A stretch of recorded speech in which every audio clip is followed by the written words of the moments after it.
morning and welcome back to Reaper Pro Tips with me, your host, Anne, and disembodied hands, Quindy and John, and I don't know, Justin might be out there somewhere. I'm gonna upgrade John above Justin at this point because John actually talked in a stream recently.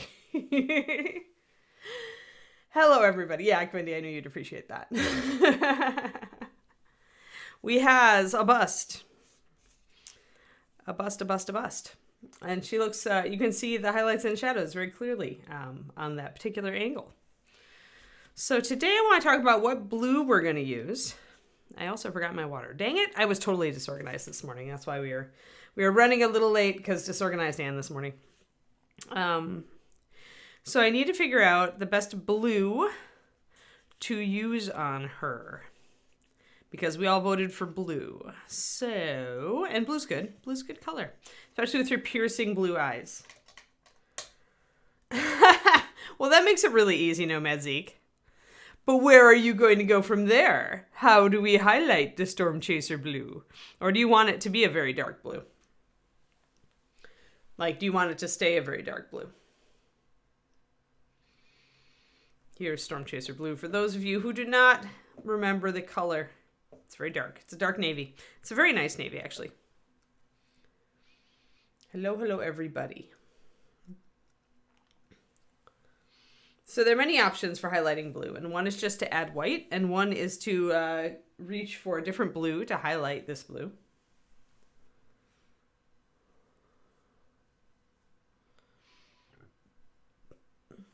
That's okay, Nomancy. Somebody's got to choose the easy answer. Oh, what a day. It's already a day, but that's all right. It'll get better. Yeah, you want to keep it a dark blue, huh, Chibi? We don't do that very often, so.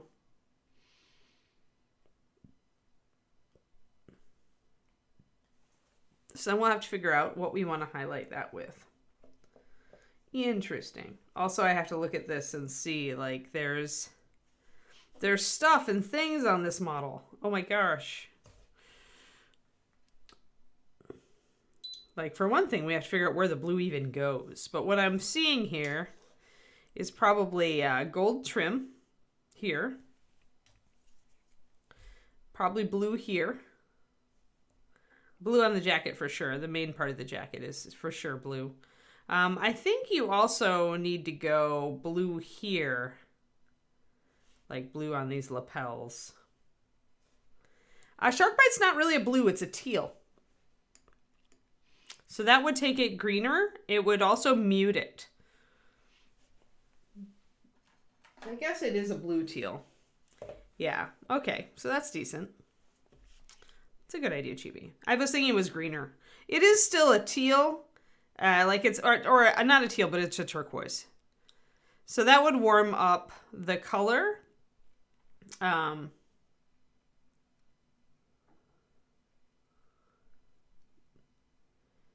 Well, really, it's just at that point, just picking a lighter blue. But once you commit to the lighter blue you're using, Nomad Zeke, you really have to mix in white or yellow white or whatever you're going to, depending on what you're doing. So because this is essentially such a dark color, you can count it as your shadow and your mid shadow. But once you choose a middle, once you choose your most saturated color, when you highlight up from that, you really have to work from that. So it might be boring to you to mix in white to get a blue highlight that works, but it works for a reason. And if you are going to highlight with, if you don't mix in white, you're mixing in some yellow and white usually. So what I'm saying is if your core chosen color is a dark blue and you choose a different blue, whether it's Sharkbite or Ashen Blue or Templar Blue or whatever medium dragon blue, you could choose any of those things and they would work with this. But there really isn't. It really is just down to if you start with a dark blue, you gotta either you're gonna add white or you're just gonna choose a mid blue to go up to. You're gonna go up to something that's perhaps more in the mid range. But once you hit this, then adding white to go up from there is probably your safest avenue. If people get into trouble when they choose a highlight color that's totally different from their mid blue. And it's because a lot of those highlight colors might be more or less grayed out, but they don't really have like the understanding to like realize that. And so if they choose a color that has gray in it or black in it, it's going to look really weird and not look good. And that's why I always tell people add white, because that's what I do. Like, I honestly don't try to game it unless I know, like with Iris Blue, I know that it's a great highlight for Ashen Blue. So I'll go there. Or Akata Blue is an even better one. So from Pathfinder. So, but I know that those are gray blues and they work well together. And what I saw in Paint Club a lot of the time was people just picking a blue and then they would pick a different blue to highlight it. But the different blue they chose was like a lot greener or grayer or just weirder. And it didn't look good. And they didn't know, they didn't have enough experience to know why it didn't look good. So that is why I default to the add white, is because in my opinion, it's the thing that's going to keep you out of trouble. And until you get a better understanding of color and what you're trying to aim for, right? Like, if you already have a good grasp of colors and what colors go together, like as far as highlighting on top of, using for a highlight or a shadow, then you don't have to worry about it. You can just, rock on with your bad self. And, maybe you already think, hey, marine teal would be a great highlight for this shark bite, and you'd probably be fine. But most people don't have that like ability yet, especially in mini painting, if they're not coming from an artistic background. And so at that point, it just comes down to, there are infinite choices here. There are really, with Storm Chaser, because it is just a slightly neutral, but still pretty vibrant dark blue, you could go either way with it. You can go turquoise like Shark Bite. You could go grayed out with, Ashen Blue or something like that. You could go really bright with Dragon Blue. All of these things would work fine. It's just that then when you get to that next step, then you've got to know what you're doing, or you've got to just add white.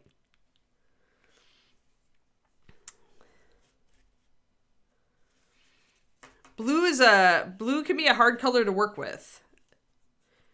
I mean, it helps if you've tuned your eye to the point where you can ask, is this a warm, when you reach for this shark bite or whatever, it's to ask yourself, is this a warm or a cool?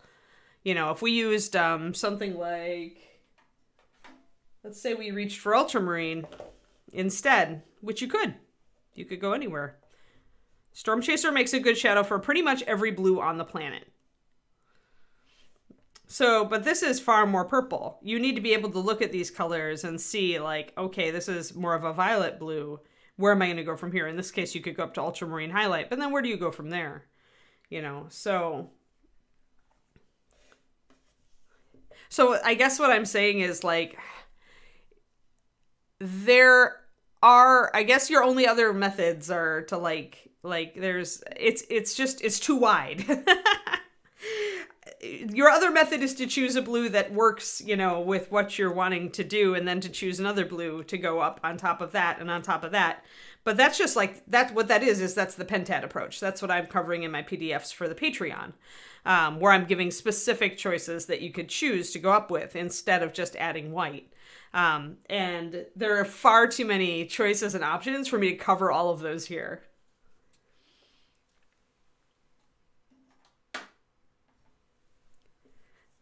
I think, did I give just 2 or 3 in that Pentat one? I don't remember. I just did the blue one a couple months ago.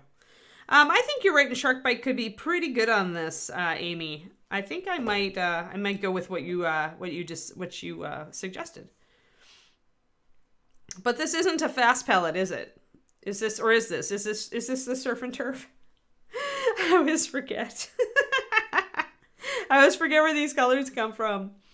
If it's ReaperCon or Special Edition, then I don't necessarily want to use these, because I always try to use stuff that's in common usage. So can you still get these then, is what I need to know, Quindy. You think they're fast palette? The Surf and Turf fast palette?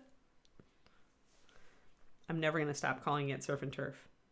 Not ever. Okay, yeah. High Seas Horror. That's what Surf and Turf really is. Yes, aka Surf and Turf. Yes. It's because Chum Red is in there too. So it's just Surf and Turf. That's what it is. You've got your watery oceanness, and you've got your bloody beefiness, and then you're good. But Storm Chaser is maybe different. I just want to make sure before I use these that people can get them. And if not, then we're going to go with something else. High Seas Adventure, aka not Surf and Turf. It's more adventurous than that. Okay. I never can remember. Like, there are going to be so many fast palettes, there's just no way. There's no way I'll be able to remember them all. But you are awesome, Quindy. Thank you for looking it up. Surf and Turf and that other fast palette. I'm just being persnickety today. I'm being a bit of a nuisance. I'm being a nuisance today. This is Anne's day to be a nuisance. How about that?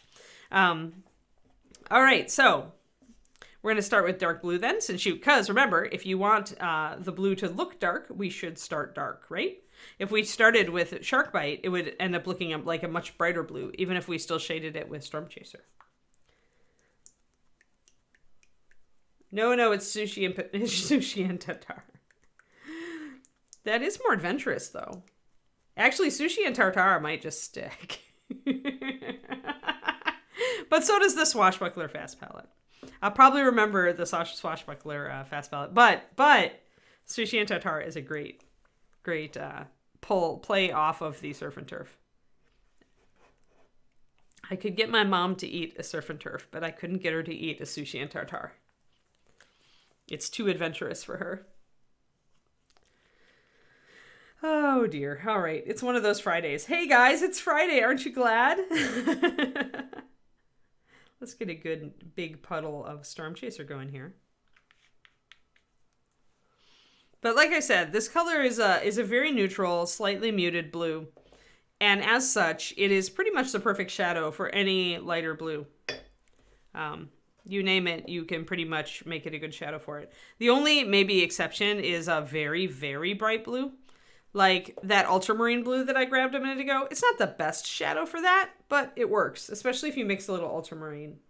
Yeah, right, thank goodness. We all like kind of slid into the, we're sliding into home base here on the Friday.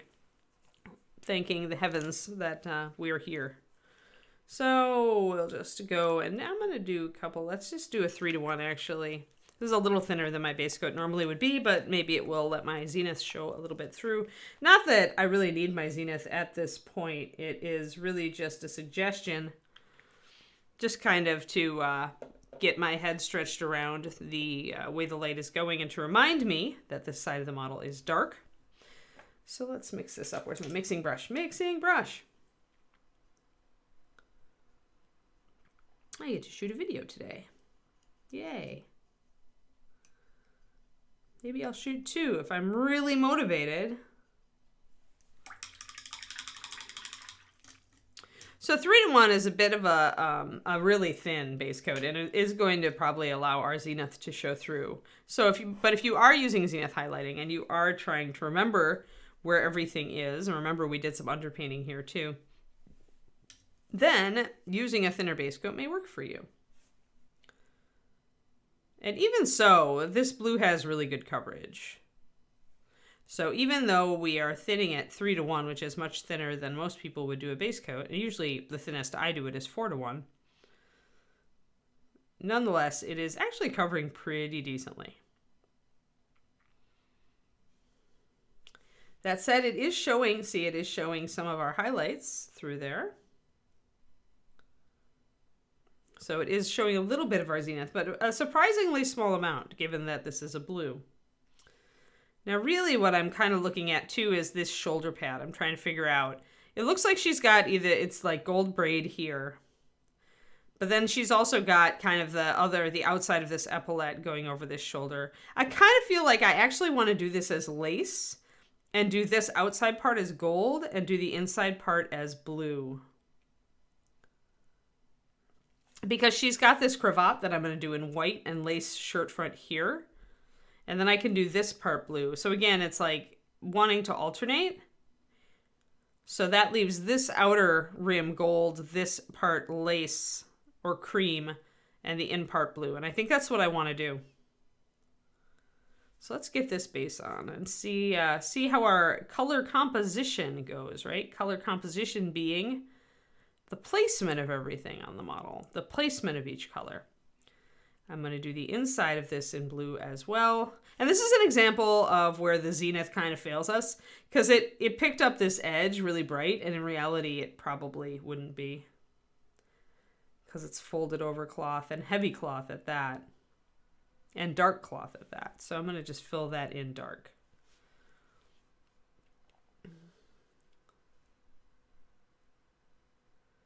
Sure. This is how I base coat Sagebrush. This is how I base coat. And the reason is self-leveling. If I put a lot of blue on, it's going to not leave brush strokes. It's going to flow together and self-level. Actually, if you, I have a video on YouTube. It's a real short one. It's about getting a smooth base coat, and I specifically talk about putting actually a fair amount of paint on the model instead of just tiny brush strokes. I actually feel that it's key to a smooth base coat. Now, I'm working over black right now, so honestly, I didn't need to do this, but over white especially, to get a really, really smooth base coat, I find that it's advisable.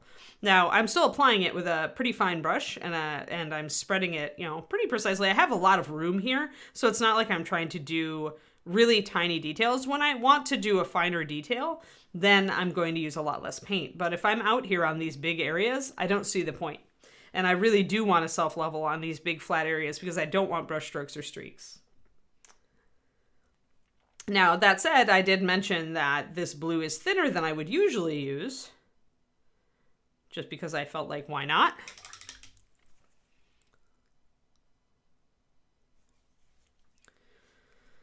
Let's see here. So that is blue, blue, blue, and I want a blue on the interior of this. But yeah, I believe in a very thin base coat. I believe in 2 thin coats. It's how I've done it for years and years and years, decades even. I remember adopting this with even thinner base coats when I was probably about 20 years ago when I was first selling on eBay. And my base coats were like so smooth that people would be like, how did you even get that? Because they were all base coating and getting, not as smooth results. But yeah, I'm perfectly in control because this is such a big area. Again, up here, you see I use less paint because I'm in a smaller area here. Although, still, it doesn't matter because I haven't really painted, any of this. So if I get messy, it doesn't really matter at all. I can just paint over it.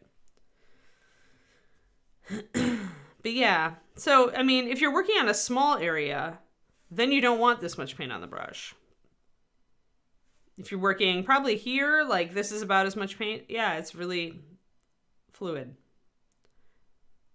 I wouldn't work any lighter than 3:1, I think, unless, of course, you're working with like tube paint, like the Scale 75 Artist that I like to use sometimes. Then I work 1:1 with that on base coats usually, or the equivalent thereof. Hard to judge number of drops when you've got a tube paint. I'm gonna put this as blue, blue, blue, blue, blue. I might end up not bluing that, but we'll see. I'm gonna block that in blue, and if I decide I want it all cream instead, I'm gonna deal with that.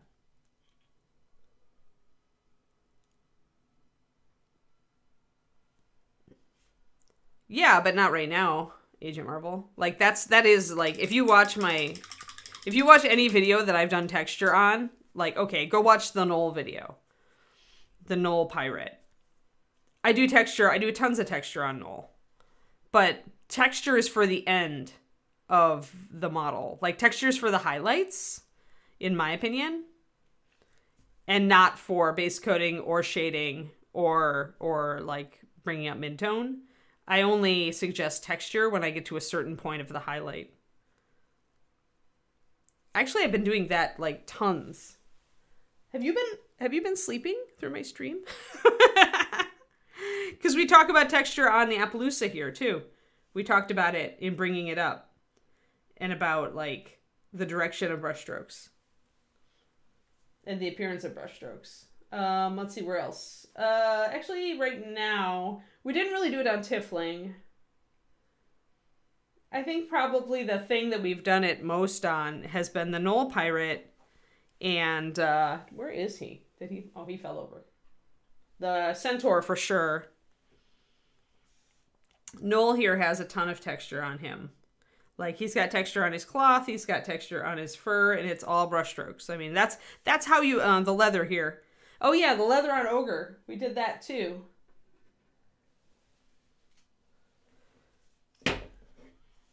On the belt, that's all just brush strokes to create texture. Like, I do a lot. Like, understand though, Marvel, like, yeah, I mean, yeah, the textures, I don't do a lot of textures on 28 millimeter, and I think I talk about it on Knoll. And I also just did a secret, like, there's 4 videos on my Patreon for $2 level. The series is called 28 millimeter textures. And in that, I explore, like, what you can do at 28 millimeter. But you can't do as much texture at 28 mil as you can at a bigger scale. That's why that Ogre, if you compare, wait a minute, we're gonna run down this bunny hole, people, because I wanna. All right, bunny hole alert. It's Friday. Friday is full of bunny holes. All right, so Marvel, pay attention. Here we go. So the difference between the leather on Noli, his back here, this belt, see the leather? That's all brush strokes, right? The difference between that and what I did on the Ogre's big belt is the difference in scale of what you can accomplish with texture. Here, you really just have to kind of like hit the edges and kind of suggest it. You can't really go into it. Here, you can go really detailed into it. You can lighten the edges. You can give it these big cracks, right? You can do all that because this is a larger scale, and that's how it scales up. You can do very small suggestions of texture in scale on a 28 millimeter model like this Knoll. But this Ogre is more a 55 millimeter model. That's like kind of comparative like height. And so you can do more because everything is bigger. And then when you get even bigger, you can do far more with texture.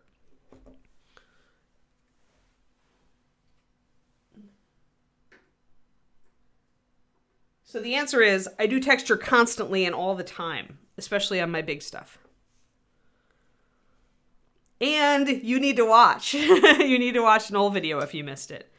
I don't know, like, where people are and, like, what minis they've watched and what minis they haven't watched, or what minis they've been distracted by work while they were watching. But yeah, I do texture all the time. You must have missed it.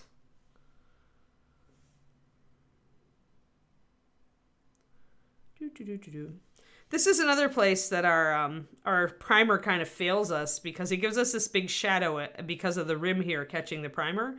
In reality, I don't think this shadow would be nearly so deep.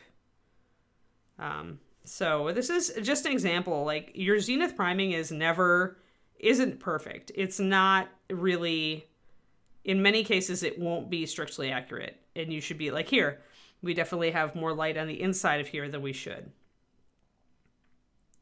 So you've got to be aware of that when you use zenith. It's a bit of a crutch. It can help you visualize light, especially when you're starting out. But kind of question it too. Be aware that it's not perfect. And that if you follow it perfectly, your model won't necessarily be accurate. You still have to use your own brain and ask yourself, well, would this really be where the light is falling? Or is this just where my primer spray kind of billowed out and got this area? Or did it act weird because there was an edge up here?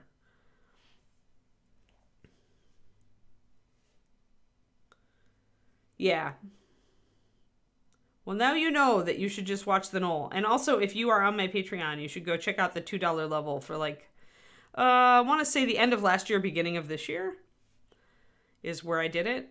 The 28 millimeter textures.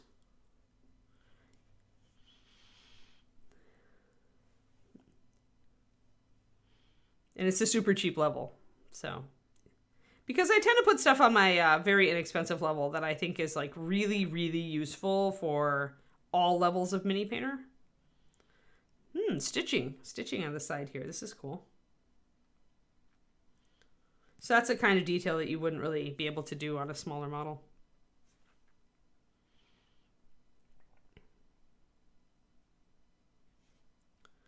So we'll look at this blue once I have it all filled in, and we'll ask ourselves if it's kind of a nice like alternation of blue and other colors. We'll ask ourselves if it's reading as the main color, because that's what we want it to be. And what we could do, we'll ask ourselves what we could do if it's not reading. What could we do to make it a little bit more pervasive while still getting enough contrast?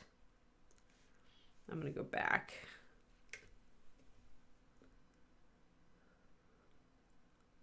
Thanks for the Patreon link there.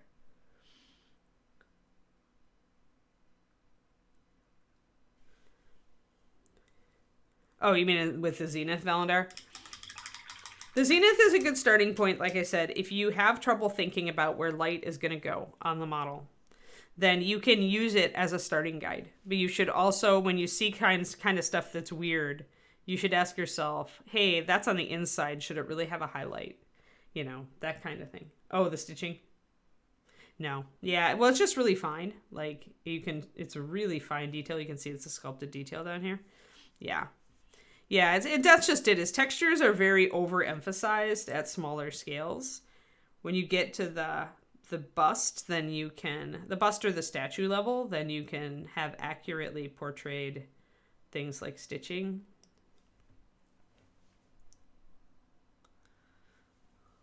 Stormtrooper Blue is very pretty. It is darker than this. Notice that the Zenith is showing through and it is highlighting it, quote unquote. What that will do for you, if you're not sure where highlights go, is it gives you kind of a guide to put your highlight on.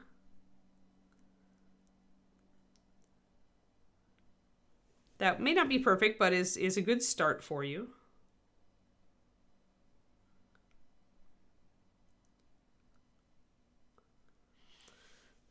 What I find Zenith most useful for is actually not the highlights, because I can figure out where those go, but the shadows, reminding me where to put heavy shadow and forcing me to take it dark. That's the use of Zenith in my painting.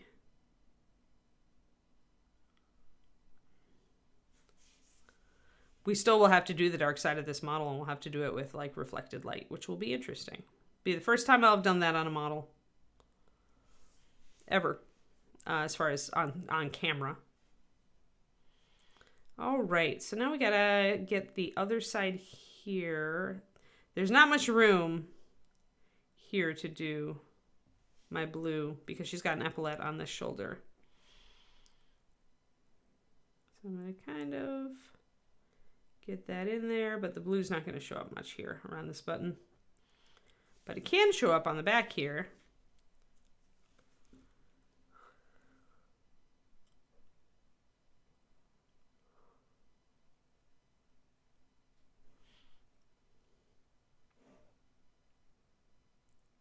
When I'm working with paint that's this thin, I often will just put down a blob of it and then just spread it out with my brush.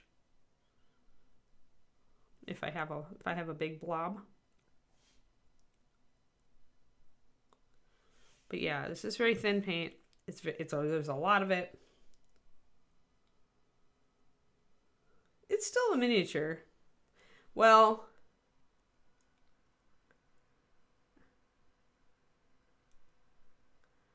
yeah, 8 inches. Oh, a bust. Yeah, that would be 1/4 scale. Yeah, that's big.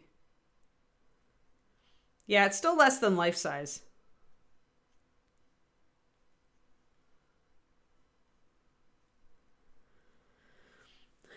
Although it depends. If it has a plinth attached to it, then it's maybe 1/6. Oh, I see. Yeah, that would be that'd be daunting, because with that level, then you'd have to go realistic on the detail, or it would just look like a plastic toy.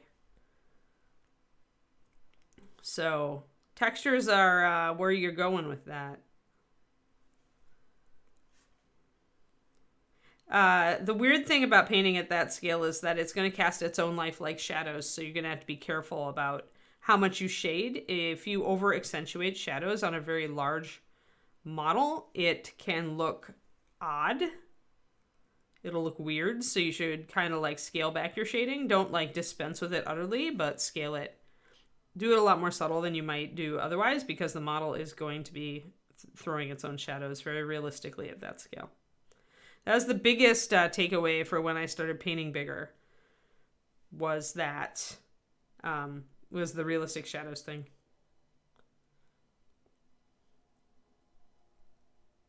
Just popping some blue into each of these little lace bits in the center. It's not really going to read, but I want it to not be black in there because that will read a little bit off up against the blue.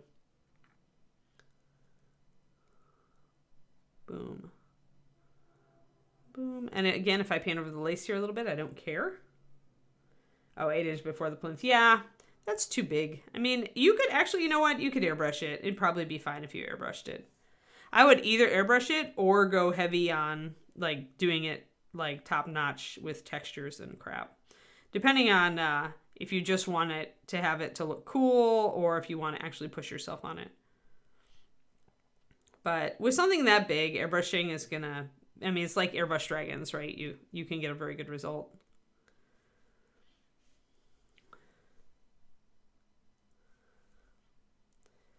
All right, let's do the sleeve again. Big blob here.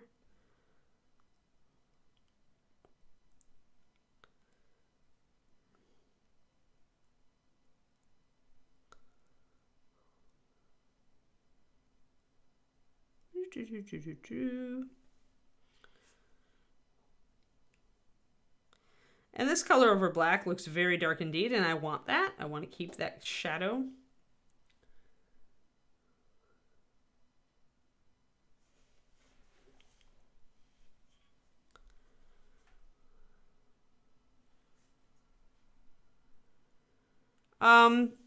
It may be like Tamiya.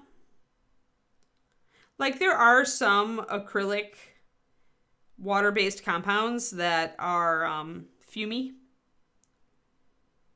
Usually because they have specific chemicals in them to make them stick to plastic, metal, etc., which is common in primers.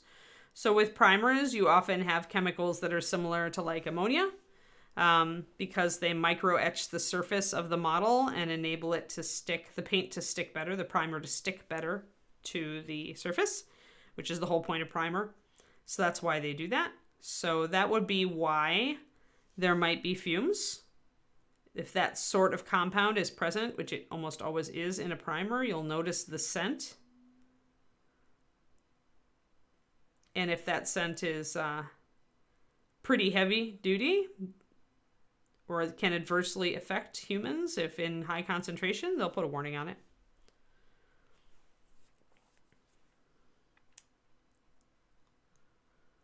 Either way, whenever you're priming, you should absolutely work in a ventilated setting precisely for that reason.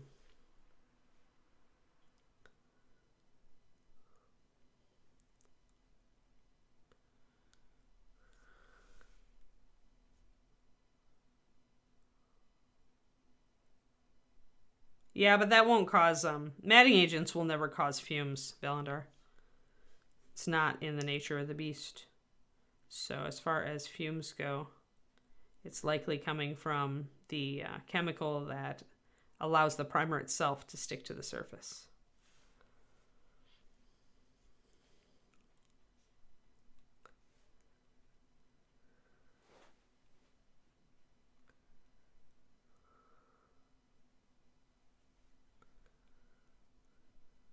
Yeah, I don't know if I'd want to print, or I'd want to paint something that's like an 8-inch head. It's just a bit much. At that point, it's almost like store mannequin, and those things are creepy.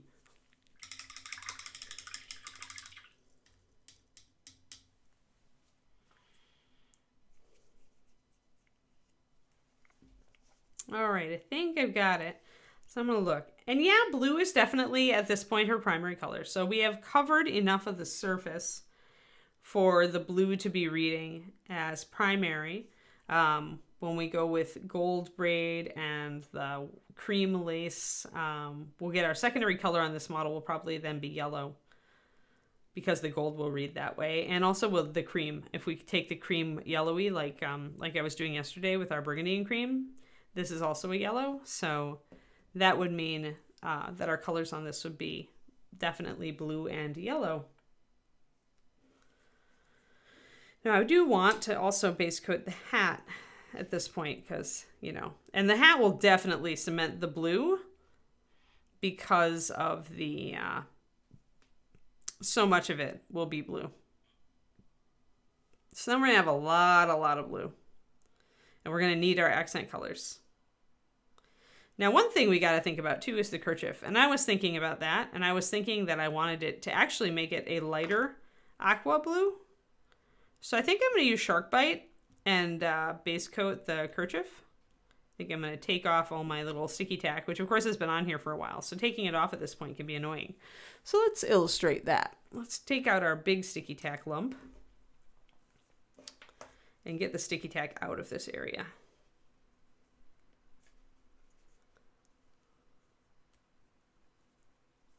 It could have been. I haven't sniffed my Stynylrez Res primers, so I don't know, but it is fairly, I mean, the reason primer is that it has different chemicals than paint. And those chemicals have to abrade a surface, and so they can be caustic, or more caustic anyway than regular paint fumes. So that would be my guess, my educated guess on what it could be. Purely guesswork, as I'm not that familiar with Stynylrez since I don't airbrush. All right, that's just rub off.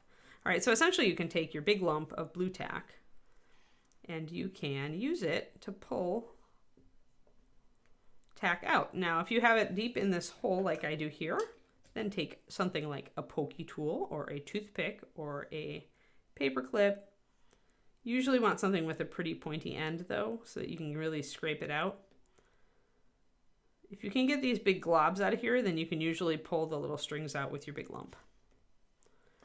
So I got most of that out.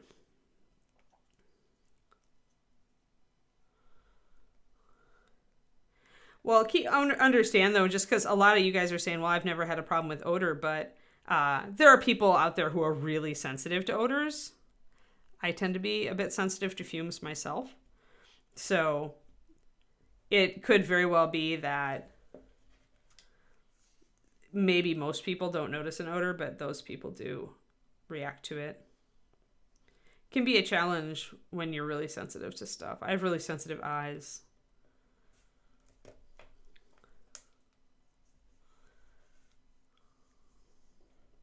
So it is possible that, yeah, there are fumes there, but they don't bother most people is one option that is likely. Oh, I see. Yeah, if they change the formula, that would make sense too. Yeah, who knows? Only, I mean, you could always just ask Badger. Or the person who had a fumes issue, I assume, contacted Badger. Alrighty, so this head kerchief is really only highlighted where you see the zenith. I'm going to grab my Shark Bite and I'm going to maybe add some white to it, see what color it makes, and see if that's what I'm aiming for. I might actually go all the way up to like an aqua, like a pale aqua, more like surf aqua. Let me see, where's my surf aqua? Might be a little bright though. That's the concern here with this. Might be a little bit bright. So I might do Shark Bite, since I'm going to be using some Shark Bite to highlight the dark blue. And I might use that mixed into this to dull it down a little bit and then add some white to bring it up. I'm going to test it anyway. I kind of don't want the kerchief to be an accent color because it's big.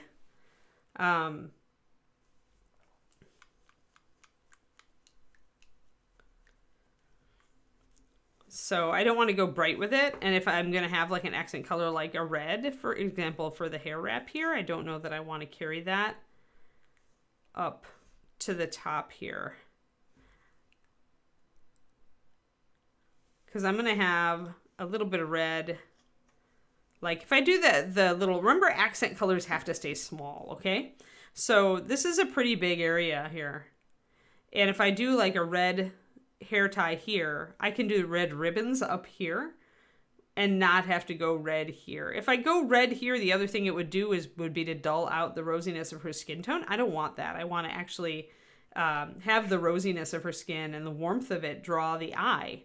So if I put red here, that's kind of counterproductive, which is why I'm leaning toward a mid to light teal instead. Something that'll be contrasted enough to work against the dark blue but still leave, I've got room for putting some red touches up here along the gold. I think that's how I'm going to work it. And then she can have her little hair tie at the back also be red. No, that's why I'm just saying, Pendrake, I don't want a red. I don't want red. It's too much. It's going to bleach out her skin.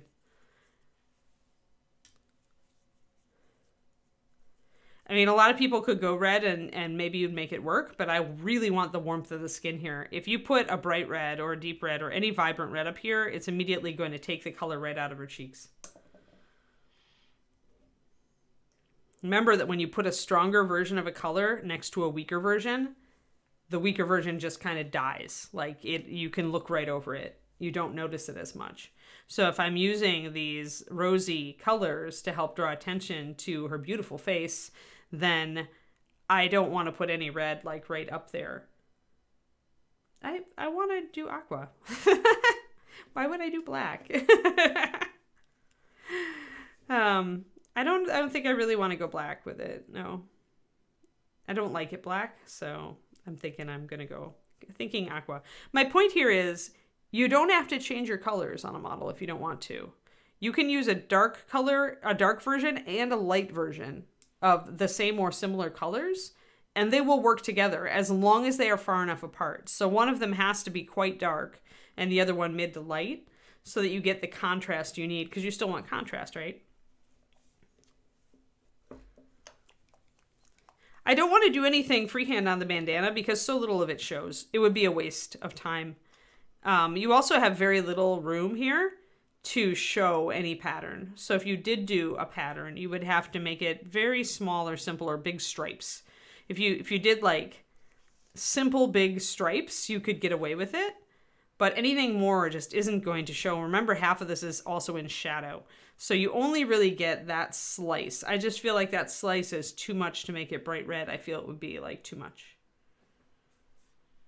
Yeah, well, it's because I haven't, the hat will block us getting to stuff, so I haven't been putting it on. But, you know what I'm going to do? I'm going to grab this shark bite. I'm going to go over that bandana with shark bite.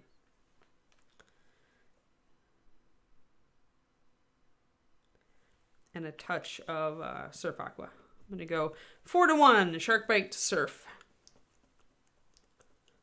Yeah, you'd only see the edge of it. And that's actually the problem with Paisley Pendrake. You don't have the problem with Paisley Pendrake. Paisley Pendrake. Alliteration day. But the problem with Paisley on this, you've got no room. You have no room to do it. And so making it translate correctly, like there's very little... When you do freehand, okay, remember that you have to be able to at least give one complete element of the design. So I would need to be able to execute an entire Paisley here. And maybe I could. But it's also going to pull the attention back this way, away from here. So it's kind of problematic in that. You really need to be able to execute the edge, make it obvious that you've got Paisleys, so you have to execute almost an entire Paisley, if not an entire one. And then you've got that challenge of it pulling the eyes away from her face toward the back and side. It encourages you to look at the model from here. It doesn't encourage you to look at the model from here. And so then we have to ask ourselves, well, what's our viewing angles, right? I think that her viewing angle is very much this one. And maybe this is a viewing angle, but it doesn't read that way to me. The hair kind of makes it one. But it's really front and back on this model for the most part. You're mostly not going to be turning it to look at it here. But yeah, so that's why I wouldn't do Paisley or any pattern up here. It is like, it's not inappropriate because it is by her face. Just keep an eye on that.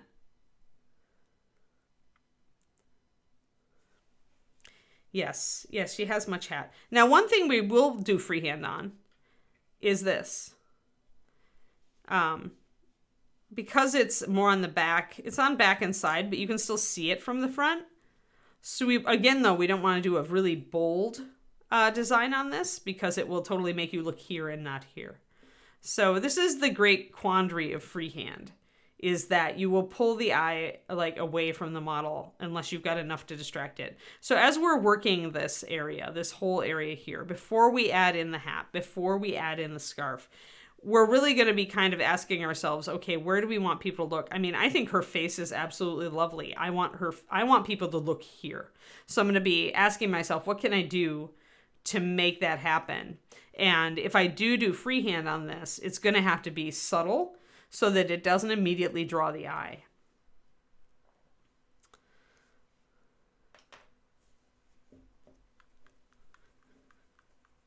And I maybe pay more attention to this than other people. I know lots of people do plenty of freehand elsewhere on the model, but I'm always very conscious of where am I asking people to look.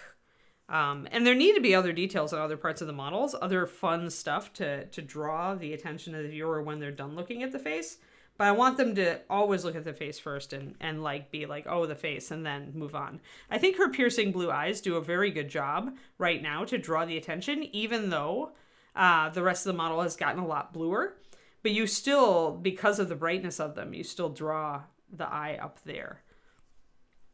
I feel like if I did red up here, and maybe even it's a reason not to do red here, we'll see what I do.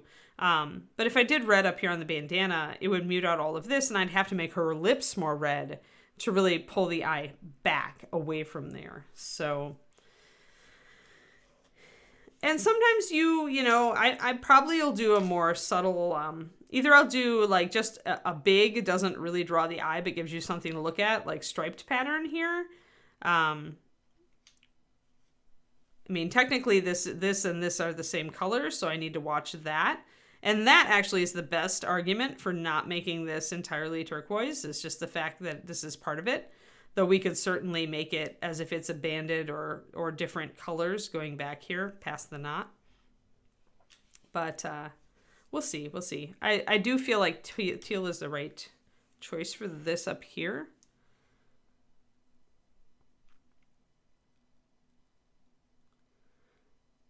I'm getting kind of a concept in my head about what I might want to do to make it a better choice for the thing behind her shoulder.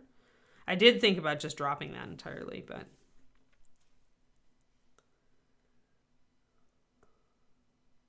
yeah, you could do that. I mean, you absolutely can do that. So this color has a lot of coverage. Look at how much coverage this got. This is a 4-to-1 shark bite and marine teal. Now, one thing I was just thinking that I might do, I mentioned making it a dual colored scarf. And so I could see making the sides teal, but taking a really broad black stripe down the middle. And that would let us make the center of these black, but the edges teal, which would give us a good backdrop for this epaulette still. We'll see. I think a lot of my freehand on this and bits of detail is going to be on the edges in thin strips.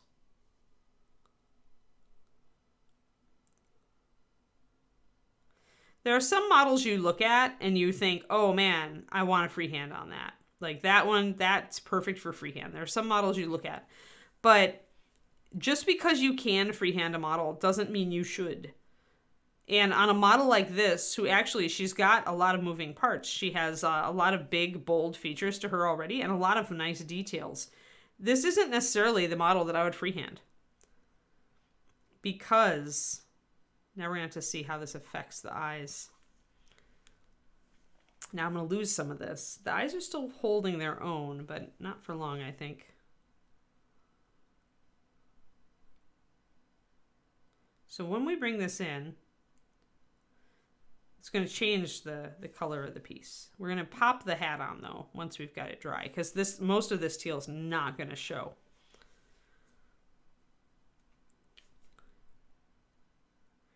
And if it's fighting because the colors are too close together. It's not really fighting. It's far enough apart. And I was thinking that this was a shadow, but we'll see. Now, one thing I do need to do is shade this part of it, because, it's going to be in the shadow, so I need to use a darker color.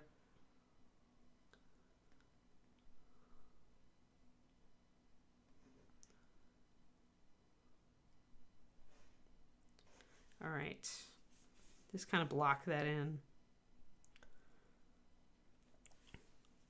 And then I'm going to put the hat on and see. But yeah, I am not, I mean, I love to do freehand. Obviously, I'm good at it. Like, it's one of the things I'm good at in mini painting. But even so, often a model will just not, the freehand won't make sense on it.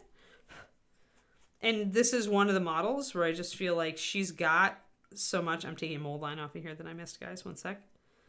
She's got so much going on.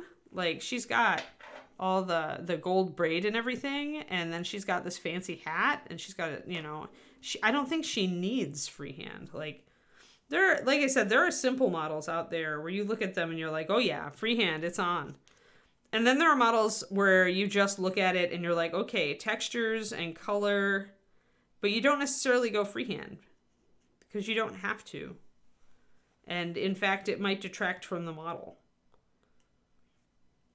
So if you're looking to do freehand on a model, don't just toss it on the model you're working on.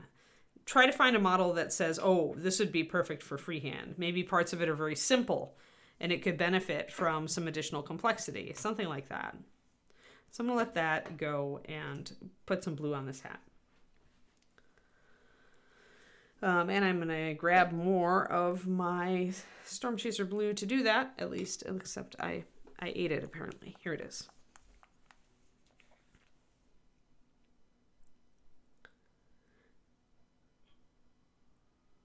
There. Just a little bit more. I used a bunch of base coat. This hat is big. It's going to suck up a lot of paint, so just getting a little bit more of my base color here.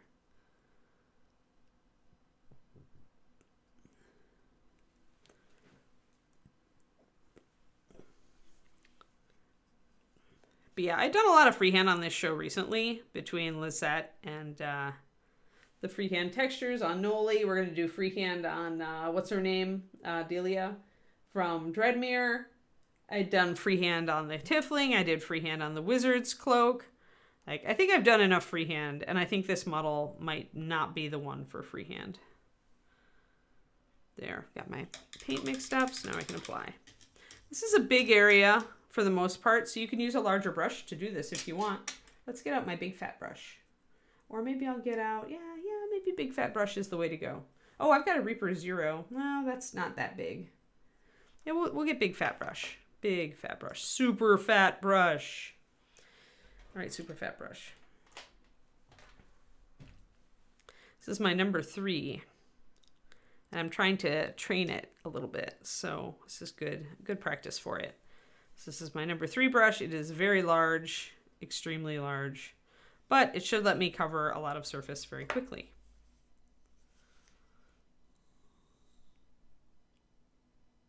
Now, it may not be quite as a fine point, so it's not quite as controlled.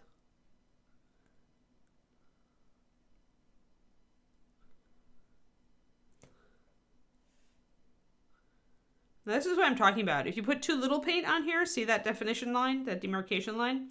It's because there's very little paint on it in the first place. But if you load this with more paint, which you don't want to do when the paint is full strength, but when you thin it, this allows the paint to self-level,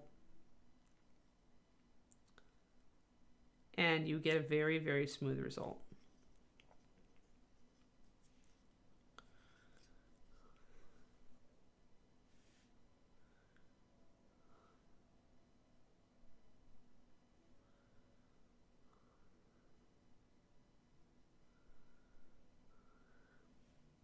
One of these days I'll do another insane freehand piece like Sacrifice. But Sacrifice is actually a great example of a model that was made for freehand because it's a very simple piece and she's just got all that cloth, all that long drapery. And that really just begs for freehand.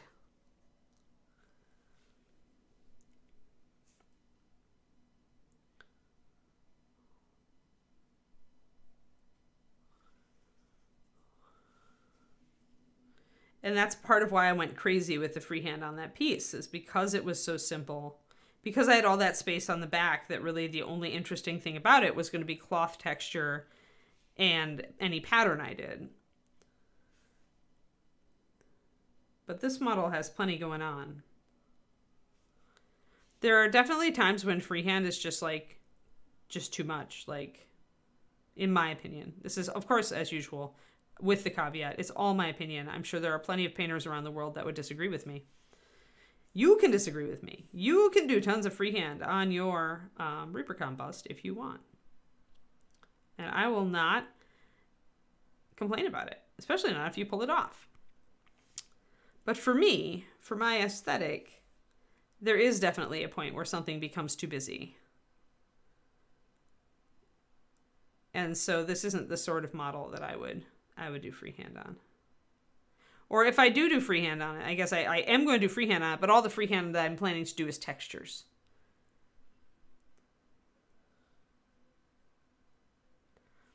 Oh yeah, that was, technically she's a little small for it, but I did it anyway, chromatic. Like, I feel like maybe I had to get really small for me to feel like it was at all in scale, but I'm glad you like it. I'm quite fond of her. I feel like if I did that sort of thing again, I would choose a bigger bust. I do have one that I'm thinking about doing something very, very intricate like that.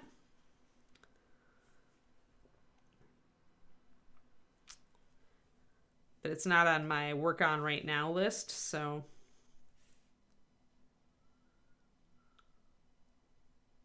But yeah, it's when you've got a model that, and it can have some nice details. Sacrifice has some nice details, but she's, you'll admit, a very simple bust at her core.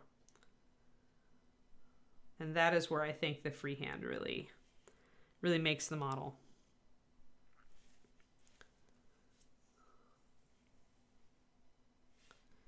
And the other thing about using so much paint that is thinned is that it will take it a while to dry, which gives me more time to work against the wet edge here and make it all blend in. I don't have to worry about it drying right away like I would if the paint was put on, you know, very thinly and not with a lot of fluid. Because there is a lot of fluid, it lets it kind of sits for a little bit, and I can always catch that wet edge when I'm base coating. So then I can get it all to flow together. I have to be careful now not to put my fingers on what I've already done. I'm probably sure I already fingerprinted the underside. But yeah, this is sucking up a lot of paint, this big hat. Probably have to mix more.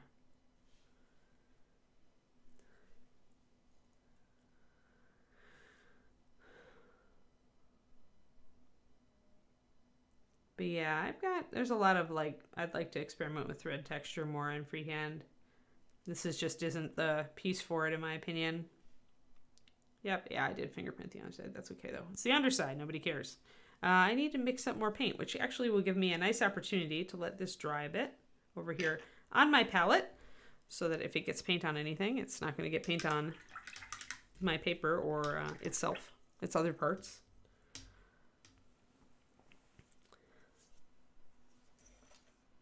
But yeah, the decisions you make about this sort of thing are going to define your style as a mini painter. If you are, I guess Kat Martin is kind of like this on a lot of her pieces. She does a lot of texture and a lot of freehand.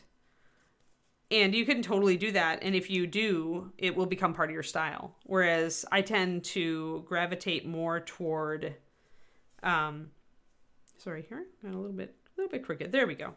I tend to gravitate more towards strategic detail, strategic freehand. I concentrate on composition because I feel like I could stand to improve and focus more on that part of my painting.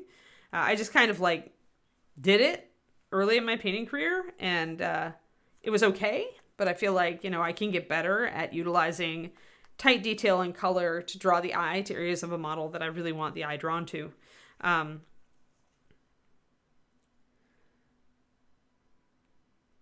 But my choice doesn't have to be your choice. So always feel free to experiment yourself with putting freehand on various parts of this or any model. The best instructors know that just what works for them is not necessarily going to work for everybody else. That's why I always try to give you guys my thought process behind these things.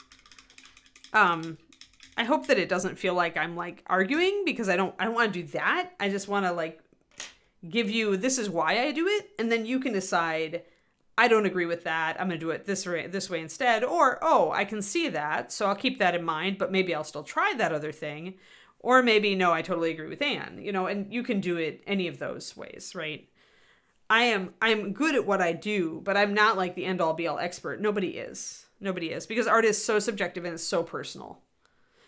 And so that's why I never tell you anything is wrong or bad. I may tell you if I feel like you might get into trouble with it, just to give you that caveat. But that doesn't mean you shouldn't do it.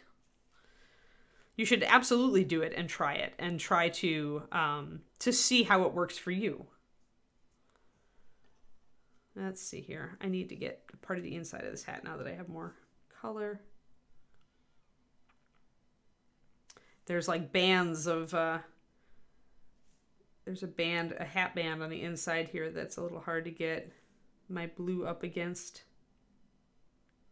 because it overhangs. I might just flood that area with blue. Yeah. There. Okie dokie. And we can hold on to this lovely feather and paint the rest of it. And then I can go back and lighten up my teal there, because I feel like I want it a little lighter. But first I want the hat. That's really going to get us, I want to get this hat base coated because I want a sense of the color composition and how it's turning out. Because I may change my mind on that teal handkerchief around her head. That's why it's so important, like, not to paint in a vacuum. Like, I could paint this just like it is because I think it looks good, but then the minute I add the hat, I'm like, oh crap. And I don't want to get to that point. So I'm just going to base coat things, and then I'm going to put the hat on, and then I'm going to make my judgment call. Because, as I mentioned over and over and over again, colors change depending on what they're next to.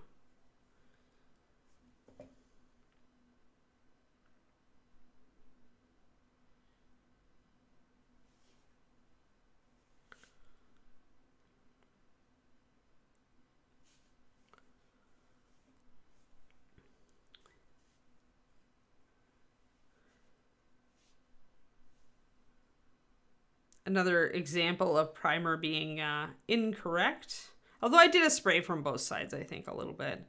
But it got a lot of the back of the hat here where you just wouldn't get this much light, so.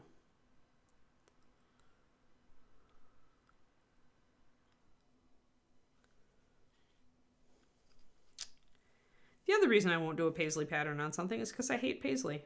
By the way, just saying. I reserve the right to only do freehand on models for you guys when I'm actually enjoying the freehand.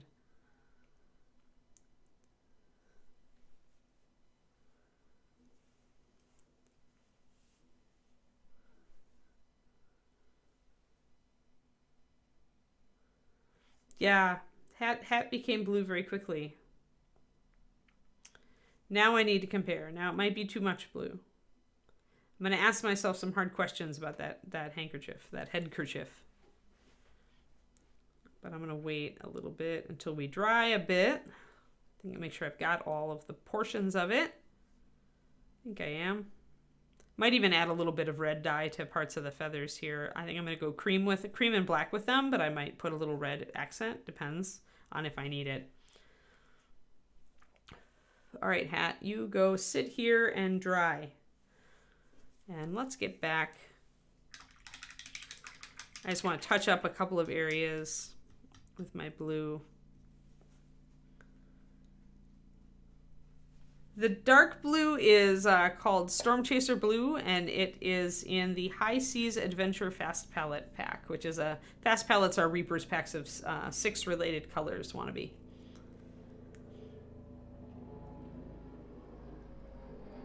Yeah, the white pattern on bandanas tends to be paisley pendrake. I just don't think I would. It's the teardrop shaped things. I wouldn't enjoy painting those. I like to do designs like when I did Sacrifice. The pattern on her scarf is based on Moorish architecture in Spain because I love the shapes, and so I based it on that. But paisley is just not enjoyable to me. I don't like it. I don't like it as a pattern. I would never wear it. So, High Seas Adventure. Thanks, Quindy.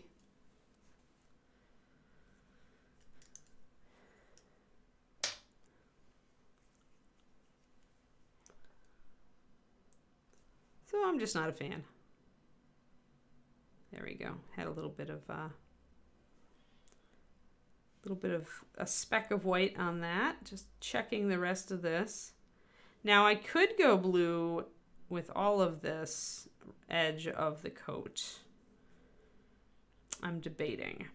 But I think I am going to keep with the gold and white idea instead. This is interesting, and I may go white with gold for the little thingies, and gold for this stripe. So a lot of white then down the front up to here. But then I'm looking at this and I'm like, I don't know if I really want all of that to be gold. I might want it more blue. Just what I'm talking about is this part of her collar, the outer part. I feel like I'm going to go blue with it. I may decide against it at some point in the future and repaint it, but I think I'm going to go blue. Something in me says that I don't want to go too loud with the gold, so I'm going to keep that gold line there. But I'm going to keep blue as the primary color.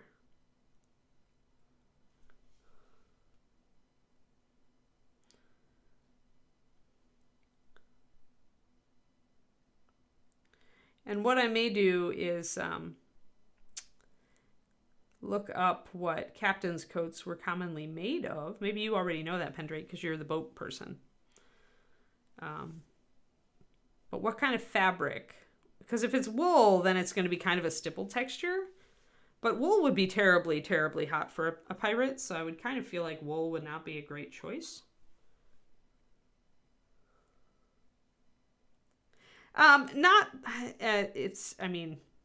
Okay. So I like Moorish design, but I wasn't really bringing that up as a point for this model because I don't think it suits her. Part of the reason I chose Moorish for that sacrifice piece is that she had a wavy bladed dagger. She had a kris. So I could imagine her as with her skin tone and her dagger. I felt that ethnicity was correct for her.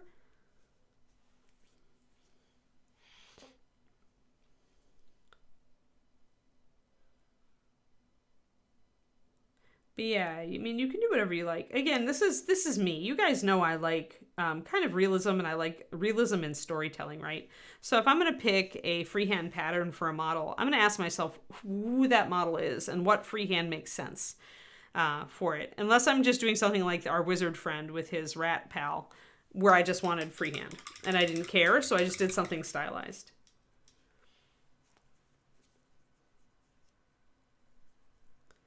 Thanks, Moonlight. Yeah, she's coming along really well. Oop, I went yellow again. Why am I yellow? There we go. I hate it when my camera goes yellow. There's more of her skin tones, what they are. I haven't gotten to do smooth skin tones on a mini in a while. So this was the stream for it. And you can watch me do it because it's on VOD and YouTube videos. So yeah, if you go back and look for this model on our VODs here or Reapers, I don't know if those are on YouTube yet. Quindy would know.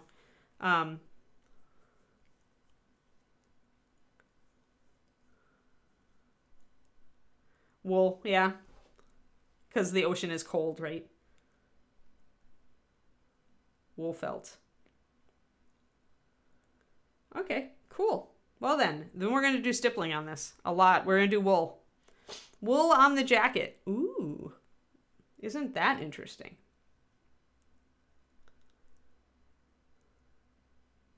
And there's our YouTube. Yes, the Reaper YouTube channel, where you can find all of the things that I have done over the last several years. Over 400? I always forget. Quinn, do you have to warn me when we get close to 500, okay? Oh, okay, good. Excellent. Because you're super efficient. You're awesome. Quindy, you're awesome.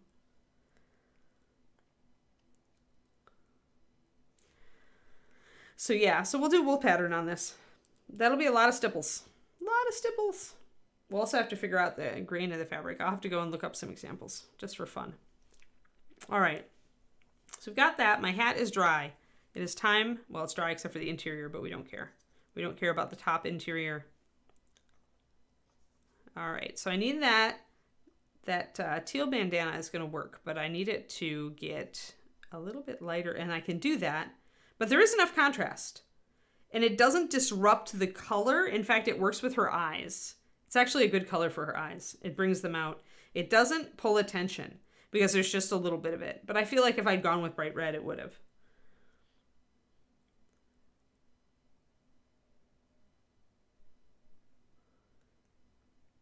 Super. So you see how that works, guys? Because it's just light enough. Now, as we highlight up the blue on her jacket, that may change. But if we're going for wool, another thing to bring up for you guys for me to mention is wool is not going to get highlighted up even close to white.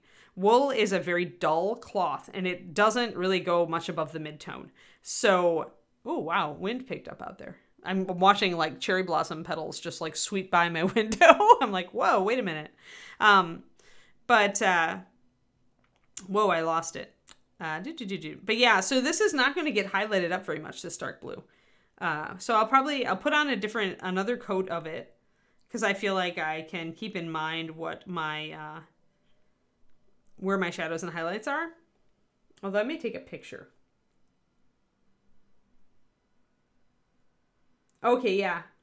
Okay, so it'll be a bit. Yeah, 50 shows away. Yeah, because we have to like do something fun and cool when we hit that. Like, episode 500 has to be cool. We have to figure out something. I'll have to beg Ed for giveaways, and Justin. Maybe we'll give away some gift certificates.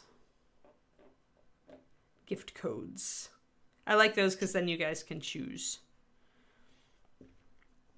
And then it doesn't, because everybody already owns, like, stuff and things, and so... Yeah, I think they look better when the hat is on. Like, I like just that sliver of the lighter blue there. I feel like that's nice. And we could go with more of a cotton for the handkerchief so it can get higher highlights. But yeah, so since we're big enough to be doing textures... Oh, you stupid... Pardon me. Yes.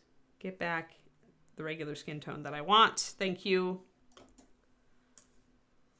There. Much better. I'm losing it. I'm losing it, guys. I'm losing it. But since we have a big bust here, we can actually concentrate on textures and shiny versus not shiny. And her hair is quite shiny. So...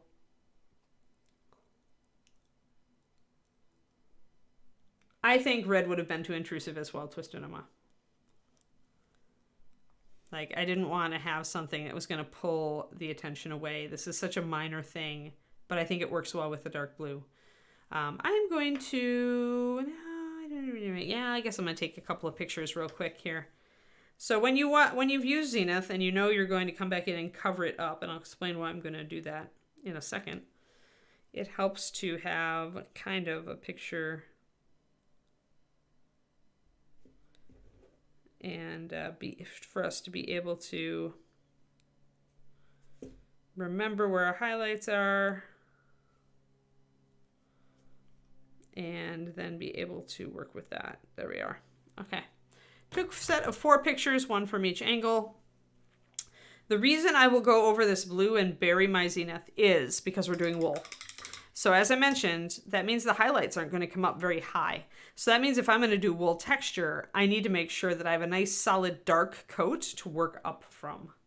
And I'll likely come in with an even darker coat as well. Why am I so yellow? Why am I so yellow? I hate it when I get yellow.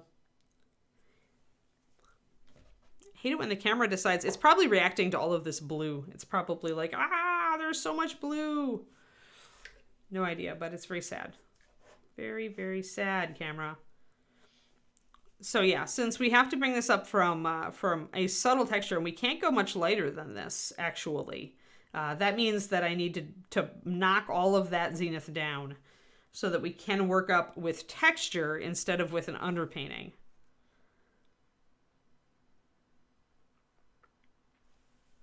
Like I need a little bit more water in my paint. Whenever I see the paint kind of lumping or sitting, I don't like it. I want it to flow. Flow together.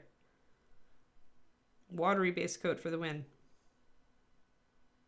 In my opinion.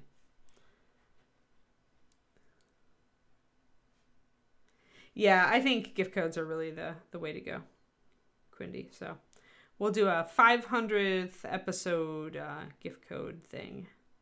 Probably sometime in May, right? Like if we do about 25, we do between 20 and 22 episodes a month, right? So, and we just hit March. So that says somewhere around mid-May. All right, so I'm going to bring in this blue, very dark now. Very, very dark. Make sure I've got a nice solid coat. 2 thin coats. Duncan from Games Workshop said it, but it's true. It's been true for ages. I'm kind of glad he said it, because Games Workshop was not advising that prior to Duncan. But it really is the way to rock with base coating. Unless you're airbrushing, then you can do, well, you probably still do 2 thin coats with airbrushing. Or maybe you don't count the number of coats and you just keep spraying until you get a good result.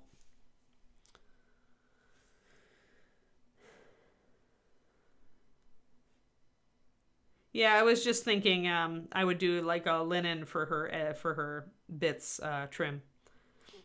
Linen and gold braid for the white. That's what I was thinking. That means I need to make this blue as well. So a lot of the visual interest on this blue then will become the texture.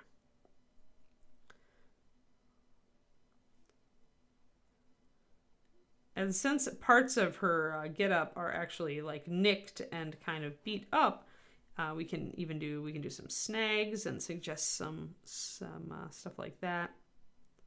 I've done this before. Actually, I did this on a Patreon video a long time ago, wool texture, but we've never done it on the stream. I did a black wool texture for the Patreon, which was fun.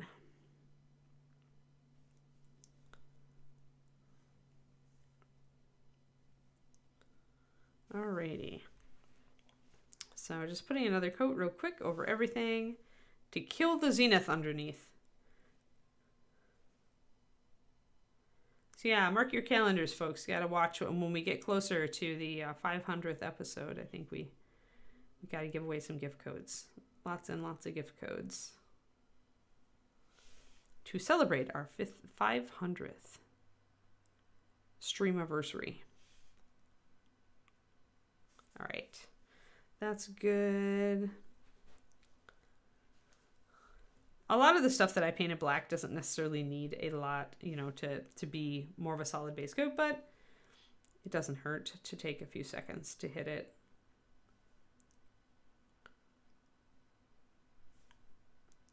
And again, any bits of this lace where I want a little hint of blue on the inside of those details and not black. Or I may go over all of it with brown, we'll find out.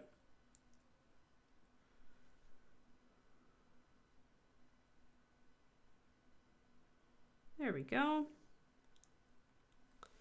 All right, and then that sleeve, this coat.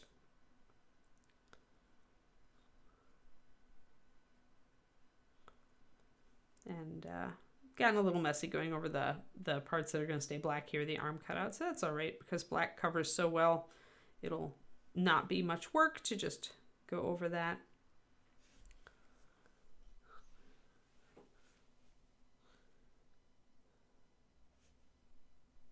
Now we want to wipe out the zenith highlight and just get a nice solid coat of Storm Chaser.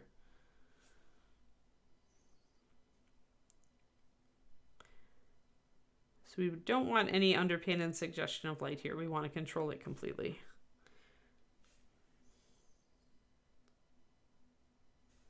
And that means a solid base coat.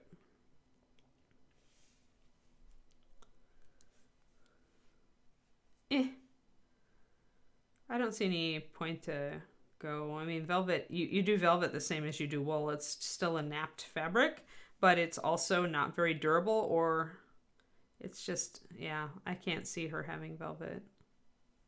You could maybe do it, but Her stuff is nicked up enough. But it's the same thing. Velvet is also a stipple. It also doesn't go above a certain point. It's just you do the texture slightly different.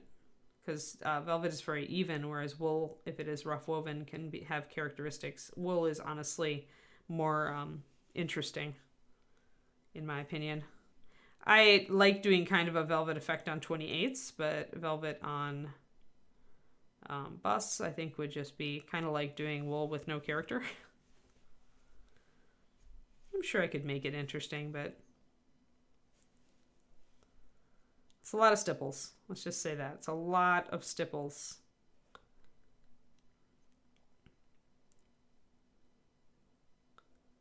And it definitely takes fortitude to sit and stipple and stipple and stipple to do the cloth texture on all this big stuff.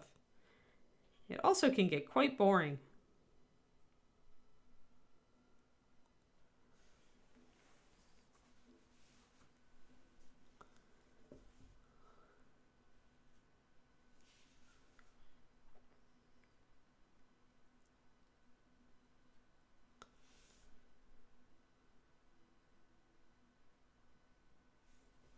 Alright, we're almost got all of this nice and solid where it's a very, very solid blue. Declearing can speak to that because he's done wool, or he's done a soft fabric. And the danger then, as Declearman will back me up, is that you get really sick of it and then you start being sloppy and then it ends up not looking good and then you have to do it again. So yeah, be careful. Be careful what cloth you try to tackle when you have to do a lot of it. The nice thing about combining linen and wool is that then you can do different texture because linen is cross-woven more finely and wool is more nappy. So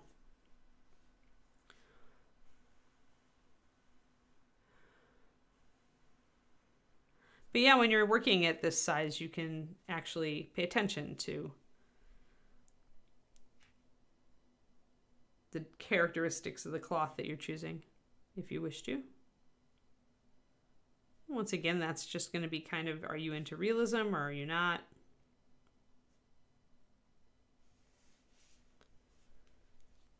That looks like a pretty solid base coat. We've pretty much wiped out the zenith. I think I can work from this. So now I do feel like I need to add some more shadows that are actually darker than this.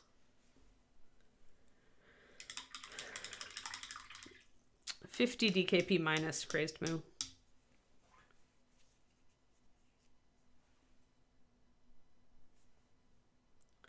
All right. I've got a bit of roughness in the paint here. I'm going to come over here and get rid of it. Not sure what got in there, but definitely had built up a little bit of not great texture. There we go.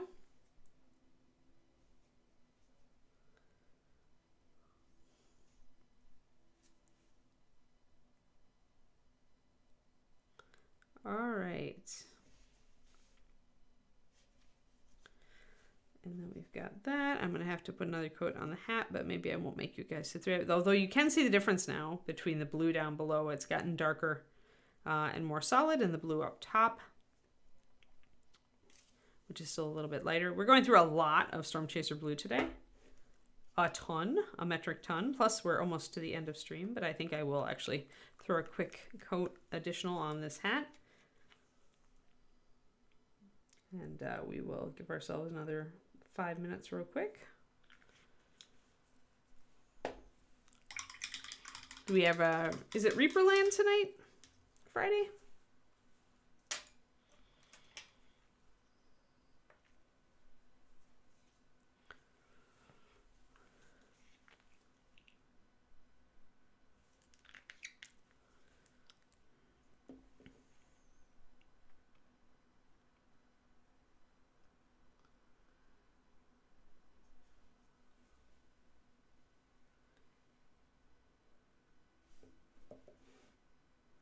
3 p.m. Central. Excellent. So do tune in to see John and Dave talk about Reaper things.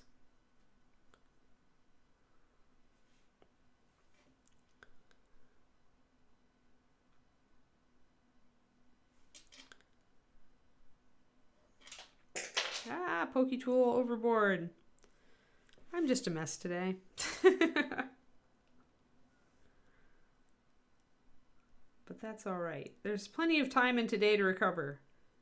I have to decide if I'm making ribs tonight. I didn't tell David I bought ribs, so it would be a surprise if I did. I have to see if I have enough oomph to babysit them.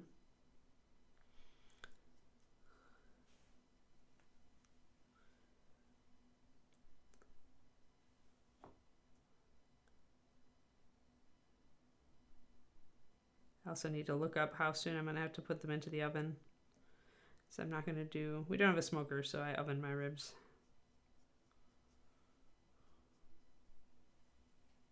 All right. That's a much more solid color.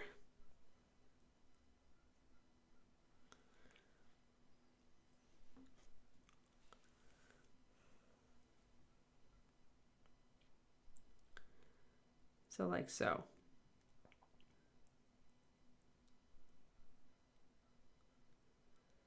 Yeah, I don't think I've done them at 6 hours. I don't remember what temperature. I have a recipe I follow that I found online that I tested a while ago and like. Maybe it is 6 hours. And I started at noon. If so, I have to start it right after stream. I probably should check the recipe if I'm going to make these. Either that will have to be made tomorrow. The ribbon is going to be probably red on the interior and gold on the exterior Twisted Doma, but I haven't committed to that yet because I'm worried about using red. So we'll see if I really want to use red. If I decide to go, I might go with more of a bleached kind of coral color on the tie here, because whatever color this hair tie is the same color we're going to use on the ribbon because accent color. I haven't quite decided. No, and I wouldn't, Robin. That's a lot of sugar.